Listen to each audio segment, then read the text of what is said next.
I mean, I saw my yearly what I made last year, and I'm like, oh god, that's got a long way to go. I mean, I don't want to think about it. About like the income and stuff? Yeah, I don't care. I don't even know if I want to buy a house. Maybe I just want to buy a big bus. And just travel around. Travel around in your big old bus. Bring back like a performance just on the road, like in the fucking 1800s. You put a fucking hat down and then like do some racist shit. There's a chicken in it involved somehow. Just sacrificing chickens for your pagan rituals. But they're not pagan. It's not even like a theater troupe. It's just a pagan cult. You're just traveling around sacrificing chickens. It's like an act. Like, that's it. It's like an act. Like we have pagan costumes and stuff like that, and we sacrifice chickens and sometimes a small boy. I've been thinking about theater a lot recently. I know, you texted us yesterday. Yeah, because a friend of mine from school, a friend, they went to go see Bryan Cranston at the Geffen Playhouse doing I forget what it's called, but it's like this show you've probably seen an ad for it on Instagram because we live in Los Angeles. But I just was watching like clips of it and I was like, oh man, like that would be so cool to just watch like one of my like childhood favorite actors, Bryan Cranston, Breaking Bad and Malcolm in the Middle, just performing like 20 feet away from me. You know, how cool is that? And like I realized like I haven't seen live theater in so long. Yeah, I think the last like real production I saw was Hamilton, and that was like 2019 or something like that. I saw Tim Heidecker the other night. Like, how was that? Show. It was really great. He was funny. Was he doing like his like he was doing stand-up? Was he doing like real stand-up, or was he doing like the bit stand-up where he's bad at it? Where he's bad at it. It's pretty funny. He looks at his notes all the time. It's just such a simple bit, but it's really funny. But I don't know. Yeah. I mean, there's so much shit down here that it's like, it is kind of scary at first, but then once you get the hang of it, you're like, oh shit, there's so many spots that are just nice. Yeah. I just want to go see a bunch of live stuff right now. Like, I'd love to just do it. I saw Improvised Shakespeare the other week too. Yeah. That shit was crazy, dude. That's I gotta tough. ask you about that when we're done on the podcast. I got a question about that, about something never mind. Okay, cool. I'll ask you later. Yeah, I'll talk about it later. I feel like I've been doing what I realized that I am living the dream in some weird way. Good. Is it the dream I saw all those years ago with my first memory? I'm tying it back in. Perhaps not. The reflection I saw in the mirror was nigh the reality I live today. The boy's eyes reflecting in the mirror were not my own, but something that could be, but also was not. Severus Snape was a Death Eater turned spy for us. That's just a line in like the fourth movie, right? Yeah. That's crazy. They pack a lot of exposition into one line. Were people surprised that Snape was good? Did everyone know he was? It's so weird to remember what we knew and what we didn't. Well, because the books were like 2 or 3 ahead of the movies, I think. So I'm pretty sure people knew already by the time that came out. Yeah. Because I remember kids also that read the books in elementary school would spoil it, and they'd be like, Dumbledore dies. Yeah, Dumbledore's dead. And then I was like, no, it's not true. He's the most powerful wizard. The most powerful characters can't die. That stupid thing. Dude, when you're a kid, that's hella funny. Just the idea where it's like, fuck, dude. But he was so old and good at it. And not the main character at all. It's just like when you don't understand story structure, like it's really funny to hear people's complaints about things. Like, oh my God, this character from 30 years ago is having a character arc and then he dies at the end. What the fuck? Again, that's something that you see in comments on YouTube videos all the time, is like, especially when it comes to film and TV shows, people will have like insane theories that's like, that's not how these things work. It's especially for Star Wars. It's like, here's what I think. And that's okay. I guess here we go. Obi-Wan Kenobi. It always comes back to Star Wars. Damn it. It's one of those pods. I was so mad when I watched the Obi-Wan Kenobi trailer. Oh yeah. Jack brought it up to me also, just like when I got home from work, I was making dinner and Jack was like, oh, did you see this? And I just spent 30 minutes just being mad. He was not happy. Were you he was angry? Like upset that I brought it up. Were you angry Like a bantha? Like a bantha. You know I was angry like a bantha, dude. Spill it. Spill your guts. I wasn't like angry. Like I don't really care about Star Wars. It's just a movie franchise. Like I'm not actually angry. I'm just being hyperbolic. But you told me you're gonna fucking shoot the next person you saw walking outside. Oh wait, you did a video. I did a soapbox on the Obi-Wan movie. That's when it was originally a movie, and I was like, don't do this because the whole galaxy is there to explore. Why are we still on Tatooine? Yeah. And here we are. Now we have a series. 2 shows in a row on Tatooine. Yeah, we have 2 in a row set on Tatooine. The world is not as big as we thought it was, and that's really depressing. But I watched the trailer, and like the reason I am bringing this up is because like what I was just talking about, how like these insane theories on the internet are starting to become the actual movies now. And that's what like the Inquisitors, and even like Ahsoka coming into the series, like that's fine because she's within the canon of the Star Wars universe. You could bring her in, whatever. I don't care. But it's one of those things that like it just feels like it was completely brought about by the fans and entirely by these like insane fan theories. Like, okay, this is what I think would happen if like she and Luke were training a baby version of Yoda, and then you get that scene, and it's objectively not good or interesting. It just annoyed me because like it's the same thing with Joker. This is the bread and butter now, is like, let's make a great movie as IP. And so it was, let's make Taxi Driver and King of Comedy as Joker. And then it was like, let's do like one of those classic Westerns as Mandalorian. Mm-hmm. That one's fine. I'm fine with that. I don't like the Mandalorian, but like, I think that's a fine idea. And then Obi-Wan Kenobi, they bring in the Grand Inquisitor, and the Grand Inquisitor is just a Nazi. Like he's just a Nazi, and he's literally Hans Landa. In the trailer, he's like, the Jedi cannot help themselves. It's like an itch. And it's like, this is literally Hans Landa's speech at the beginning of Inglourious Basterds. It's like, where would a hawk look? Yeah. He'd look everywhere a hawk would hide, but and not. And he'd be like, can I have a glass of blue milk? Oh my God. It's a movie I've seen, but in a franchise I like. Yeah. So it's going to be, that's like the story. It's like this sort of like Nazi hunter. Okay. So do you think after this refugee, this fugitive. So do you think like Obi-Wan's going to like be working at a movie theater, falls in love? Well, not falls in love. Kills that person, kills Daniel Bruhl, burns down the whole. Well, you know, the fucked up part is like we see how the Grand Inquisitor dies, so it's always just like stupid when they bring in a big character where you're like, well, he's not dead, or that we know nothing happens to this other character, or Obi-Wan. You know, that's what. Yeah, there's nothing that's going to happen to Obi-Wan.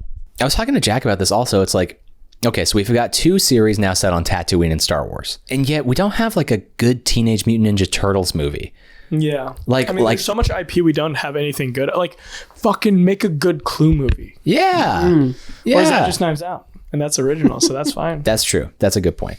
But yeah, there's like so much stuff out there to explore and to play with. But yeah, we've got two TV series on Disney Plus set on Tatooine. Scooby-Doo movies? Yeah, the Scooby-Doo franchise. Why? I can't believe they haven't just rebooted the original series and like done the original animation style. I think I've told you guys this, and maybe I've said it on a podcast. But I don't think any part is like I don't think any part is like unrecastable. Like you can recast anyone because people are actors. Yeah. What? Like people are like, dude, Matthew Lillard's like the best live action Shaggy ever. It's like, yeah, that's true. But it's like, what if we just got another person to play him? Right. Like, I don't know. I think you can do it. Like, that's part of the fun of like these like. That's the fun about IPs. Yeah. Well, that's the fun about like these long lasting characters. Like you could like name me a Shakespeare character that you played at one point in high school. Any character. Good. Hamlet. Boom. You now have shared the same role as some of the greatest actors who have ever lived. And that's kind of awesome. You get to occupy that same headspace as some of these other great artists that came before you. And it could be the same as Shaggy from Scooby-Doo. Who cares? It could be the same as Luke Skywalker. It's so cool to be like, oh, okay, another dude can play this part. The part is more important than the actor. They need to make more Shakespeare movies, but I know they won't. But Macbeth was really good. There, Macbeth was really fucking good. there's a lot of the plays that I don't even know if they have been done. Like, because for the most part, it's like Macbeth and Hamlet and Midsummer Night's Dream and Comedy of Errors, Romeo and Juliet, like Romeo and Juliet, all those classic ones. But like, yeah, and then others get like repurposed within other like original movies. But yeah, Shakespeare is tough to do as a movie. Yeah. It's like it's so naturally a play, and to turn it into a movie, you have to kind of. What's really interesting is they had that franchise Romeo and Juliet, and then they had a sequel called Romeo and Juliet Sherlock Gnomes. Oh my God, you're right. So why don't we do more shit like that? Make more gnome based things? No, I was just saying like let's just like fucking if we're making IP. And I hated Free Guy, so this is going to sound terrible because this is what Free Guy was. Just combine all the IP into mega movie. Have like... That was what Space Jam was. I know. And it doesn't work. So the two examples of things that did that you didn't like. So maybe we shouldn't... What about Roger Rabbit? True. But that's not really that. This is because like obviously these are not the movies that we would ever want to make. So like we're just doing this purely as an intellectual exercise, and we don't actually want to see it happen. But it's funny. It's a fun and funny intellectual exercise. Okay, give me your best Romeo and Juliet slash Sherlock Holmes, or Romeo and Juliet slash Sherlock Holmes combination. No gnomes. You don't have to do gnomes. What if I was going to say Romeo and Juliet? No way, gnome. No way, gnome. Whoa! And it's Spider-Man. Yeah. Is he a gnome? Of course. Okay, cool. Claro que sí. And is the Green Goblin a gnome, or is he a Willem Dafoe still? He's Willem de Gnome. Oh, okay, sweet. Were you in the writers' room for Romeo and Juliet? Because that seems pretty. Dude, I feel like pretty fast. There's so much shit I could have done. To that point, like about like mixing franchises, like they used to do that all the time in like the old Hollywood, and then they tried to do it again in like the early 2000s with like horror movies, like Freddy and Jason, Alien vs Predator, and I guess they just didn't pop off the same way. And but then like they did them with parody movies. Yeah, and then that just didn't work. Yeah, but like back in the day, it was like Godzilla would be meets Dracula. Yeah, it would be like insane stuff like that. It would be Nosferatu versus Godzilla. Yeah, that's what Godzilla. Who's gonna win, a 60-foot lizard or a 6-foot vampire? Since we're kind of on this like a little intellectual exercise, Tyler, you're made the writer and director of NIP. Oh, what is it? Jack, you also. If you have to pick like one, it doesn't have to necessarily like I'll give you one of mine that I've always like just loved. Let me back up also, because like I'd love to do like The Great Gatsby, like that's technically an IP, but I mean like movies that have pre-existed. For me, it's like those Universal monster movies. I've always been obsessed with those things, and I always thought that I would do a really good like Frankenstein and Dracula and Wolfman and Loch Ness, or not Loch Ness monster, Creature from the Black Lagoon, and like that's always been something that I thought like, oh man, like that would be a lot of fun. So that's like one for me. What about you guys? Do you guys have like one of those? I got one off the top of my head. Okay. I honestly would. Again, I'll just say this because like I know I'll never make it, so it doesn't matter. But I would love to make another Roger Rabbit movie.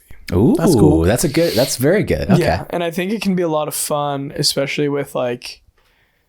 Again, unfortunately, it's like the second, just like any comedy, it's just like the second like is not a pattern yet, but the third one would be. So I'd try to make like a trilogy and. Again, this is just off the top of my head, so I'm not sure exactly. But I would want it to... Because the first Roger Rabbit is clearly like a film noir. Mm-hmm. So like I would either want to make 3 or 2 other film noirs, which I don't think I want to do. Or you would just like kind of parody those genres through Roger Rabbit. Mm-hmm. So maybe like the second one is like... The third one's space, I guess. Okay. Like is like making fun of like gravity and like The Martian and like shit like that. But the second one would have to be like a step up from film noir. So honestly, maybe combining everything I've been saying, maybe it's like a sports drama, and like Roger Rabbit and characters are in like a sports drama for some reason. Kind of like think Major League, or Basketball. Remember that movie? Yeah, crazy.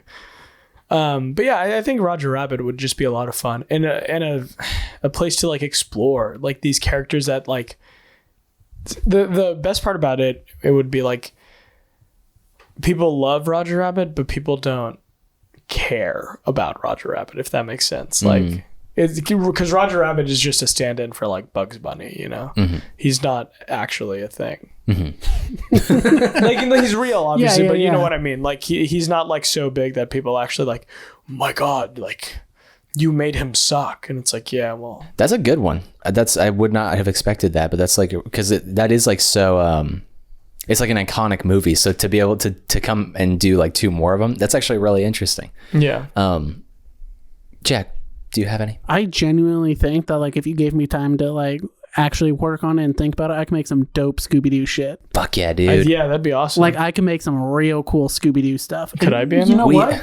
Some of it doesn't even have to necessarily be like kids movies and shit. Yeah. Like you could take Scooby-Doo characters and make, you know, I hate the word, but you can make something gritty and dark. Gritty. But like I think there's so many things you could do with Scooby-Doo. I love definitely. Scooby-Doo. Scooby-Doo's great. Dude, we keep like right now we're working on like sort of like a mystery like thing. And we keep coming back to mysteries. Why don't we just write Scooby-Doo? We should just write a Scooby-Doo pilot. Why not? Let's do it. Because Scooby-Doo's Shop it awesome. around Or and a then we'll feature. get rich. Yeah. Scooby-Doo's awesome. I also, just a couple more I'll just throw out. I love Peter Pan. Peter Pan's a good one. Peter Pan's amazing. Dude, remember that fucking... It's our podcast, so I can say whatever. Remember... that's what I've been telling myself. That Aaron Eckhart movie that never came out, but he was cast as Hook. He was cast as Hook, and he was going to be a detective. There's so many, like, scripts I realized that, like, because I've written a lot that, like, just never get made. And that's same for writers. But, like, someone wrote, like, a detective story with the Peter Pan IP, and Hook was a detective, and then he was hunting down Peter, who was like a pedophile. Wow. Like, talk about dark and gritty. But I remember this was like a movie like in the early 2010s in early development, and Aaron Eckhart was casted as Hook, like off the back of like The Dark Knight. So it was around that time. And then I was so disappointed when Pan came out with like Hugh Jackman and other people in that movie. But so sorry, but that's something I really wanted to see back in the day, and it never happened. Yeah, there's like so much you could do with the Pan story, and it's just I love like I love fairy tales, I love myths, I love like tall tales, I love, you know, like the Brothers Grimm stories, you know, like I love like Brothers Grimm would be folklore. Like that stuff is awesome. That's kind of why I like Robert Edgar's stuff so much. Is like it's like folkloric, you know. And I feel like we don't get a ton of that anymore. And like that's what I love about Peter Pan. It's just like this. It has all the like grounded emotional stuff of like, you know, these very serious things about like growing up and stuff. But like it's also like done in a fairy tale, and that's very fun. So, yeah, there's a bunch of like good stuff out there, good IP that like studios should be messing with more. I mean, for a long time, I wanted to do The Green Knight. Oh yeah, really? Yeah. Well, not for a long time, but in 2019 when I took a medieval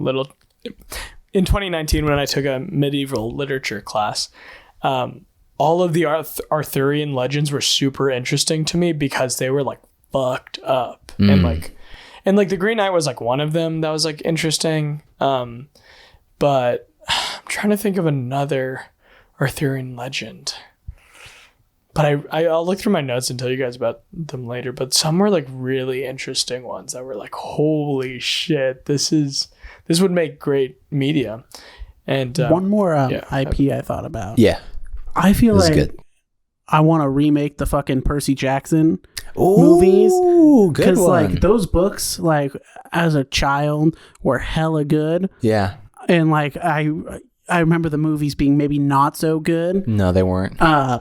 And I think you can make some dope shit with that. Yeah. And that's funny too, because we were just talking about the Chronicles of Narnia. We were, and Tyler, you will not believe how expensive those movies were. Oh boy. I believe it. Like actually. those movies, they were trying to make that like the next Harry Potter, the next like big franchise, and those movies were like $250 million movies, and they grossed. The first two did hella well. Or the first one did extremely well at the box office. The second one did like pretty well. And then there was a third one too. And that could be like Percy Jackson. Like, was Caspian the second one? That's a good question. I think it might have been the third. Dawn Treader was the second one. Yeah, with the boat. Yeah. Okay. Peter Dinklage was in this. But like the Percy Jackson ones, I'm like, there's already a story there. There's also like just this massive world in there that like you could play with. It actually is kind of crazy to think about how successful Harry Potter is, because there's so many other adult or young adult novels like that didn't make the cut. Like even Twilight. Twilight, just like the movies were bad. They grossed a lot, but the movies were bad. Yeah.